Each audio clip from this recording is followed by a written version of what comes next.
ঈদ মোবারক। দেশে কিংবা প্রবাসে যে যেখান থেকে আমাকে দেখছেন সবাইকে জানাই পবিত্র ঈদুল আজহার উপলক্ষে ঈদের শুভেচ্ছা এবং ঈদ মোবারক। প্রিয় বন্ধুরা, ঈদ হলো আনন্দের দিন। আজকে মুসলমানদের ধর্মীয় সবচেয়ে বড় যে উৎসবগুলো আছে তার মধ্যে এটা সারা বিশ্বব্যাপী একযোগে পালিত হচ্ছে। একযোগে না, আজকে ঈদ হয়ে গেছে সৌদি আরব সহ বিশ্বের অনেক জায়গায়। আগামীকালকে আমাদের ঈদ। তো সবাই একটু সতর্কতা অবলম্বন করবেন। ইতিমধ্যে বেশ কয়েকটি অনাকাঙ্ক্ষিত ঘটনার খবর আমরা কিন্তু পেয়ে গেছি। যেমন ধরেন,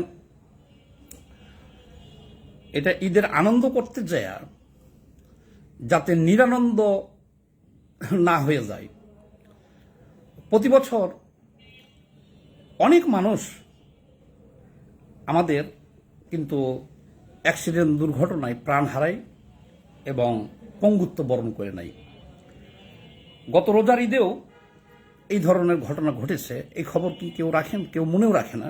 কিন্তু মনে রাখতে হবে, একটি মৃত্যু, একটি দুর্ঘটনা একটি পরিবারের সারা জীবনের কান্না। প্রতি বছর বিশেষ করে শহরে যারা বসবাস করি আমরা, ঢাকায়, এরা নারীর টানে সবাই ঈদের, দুই ঈদেই, রোজার ঈদ এবং কুরবানি ঈদের সমানতালে দেশে গিয়ে, গ্রামে গিয়ে পরিবার পরিজনের সাথে সবাই একসাথে ঈদ করতে পছন্দ করি। এবং কমরেড তারেক ইসলাম বিডি, বাংলাদেশ কমিউনিস্ট পার্টি মার্কসবাদীর কেন্দ্রীয় কমিটির সদস্য ও মাগুরা জেলার সভাপতি, ঈদ মোবারক। কমরেড, আপনাকেও ঈদ মোবারক। ভালো থাকবেন, সুস্থ থাকবেন। ইতিমধ্যে বেশ কয়েকটা অনাকাঙ্ক্ষিত ঘটনা ঘটেছে। গতকালকে আপনারা দেখেছেন, ঝিনাইদহ যাচ্ছিলেন বাজারে, হোন্ডার পিছনে স্ত্রী এবং সন্তানকে বসিয়ে নিয়ে যাচ্ছিলেন কেনাকাটা করতে। ট্রাকের সাথে অ্যাক্সিডেন্টে সেই পরিবারের 3 জনই মারা গেছে। একটা সন্তান এবং স্বামী স্ত্রী 2 জনই মারা গেছে। নাম্বার 1। নাম্বার 2, চট্টগ্রামে দেখেছেন ট্রেনের সাথে বেশ কয়েকটি গাড়ির যে সংঘর্ষ হয়েছে, সেখানে এক শিশুসহ 3 জন এখন পর্যন্ত মারা গেছে। 3 নম্বর, আমরা কিছুক্ষণ আগে পাইলাম টাঙ্গাইলে একজন মারা গেছে অ্যাক্সিডেন্টে। আর গরুরহাটে একটা দুঃখজনক ঘটনা ঘটেছে। একটা মহিষের শিংয়ের গুতায় একজন জাগাই প্রাণ হারাইছে। হাসপাতালে নিয়ে গেছিল, তাকে মৃত ঘোষণা করেছে। তো এই ধরনের অনাকাঙ্ক্ষিত ঘটনাগুলো কিন্তু আমরা ইচ্ছা করলেই এড়িয়ে যেতে পারি। যেমন এই চট্টগ্রামের ঘটনাও দেখেছি, গরুরহাটের ঘটনাটাও দেখলাম, ওই যে ঝিনাইদহের ঘটনাটা দেখলাম, এই যে টাঙ্গাইলের ঘটনাগুলো দেখলাম। এই ঘটনাগুলো কিন্তু আমরা এড়িয়ে যেতে পারি। কাজেই সবাই সতর্কতা অবলম্বন করবেন।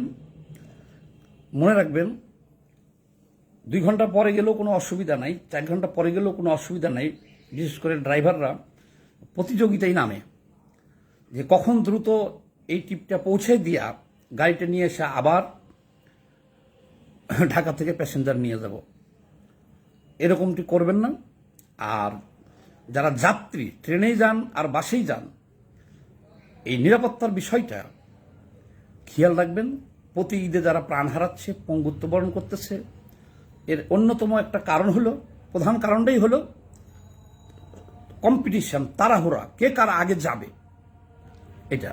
আর এটা করতে যে প্রাণও হারাইতেছে, আবার পঙ্গু হয়ে যাচ্ছে। আর একটা কথা না বললে নয়, অত্যন্ত দুঃখের সাথে বলতেছি, রাত পহেলে ঈদ, কিন্তু অনেক গার্মেন্টস শ্রমিকরা দেখলাম আজকেও, আমাদের অনেক গার্মেন্টস শ্রমিকরা রাস্তায় বেতন বোনাস পায় নাই, এখনো তারা আন্দোলন করতেছে। আজকে এই মুহূর্তে পর্যন্ত আন্দোলন করতেছে। এটা অত্যন্ত দুঃখজনক ঘটনা। এটা কি বলবো, সরকারই তো নাই দেশে। সরকারকে বলবো কি, সরকারই তো দেশে নাই।